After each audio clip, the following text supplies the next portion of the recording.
முதலாவதாக வேதவசனம் நமக்கு சொல்லுகிறது, ஒரு நாள் வரும், ஒரு நாள் வரும்.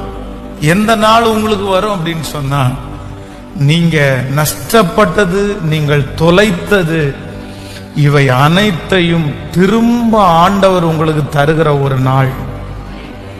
நீங்கள் தொலைக்கிறதுக்கென்று ஒரு நாள் இருந்து தானே, நீங்கள் உங்களுடைய கஷ்டத்தின் நிமித்தம் விட வேண்டிய ஒரு நாள் என்று ஒன்று இருக்குமானால், நான் நம்புறேன் சூழ்நிலை நிமித்தமாக நீங்கள் இழந்த அத்தனை, உங்களை சுற்றி இருக்கிற சில காரியங்கள் நிமித்தமாய் நீங்க இழந்த அத்தனையுமே நீங்க விலையில்லாமல் மீட்கப்படுகிற ஒரு நாளை கர்த்தர் தருவேன் என்று வாக்கு கொடுக்கிறேன். எத்தனை பேர் விசுவாசிக்கிறீங்க?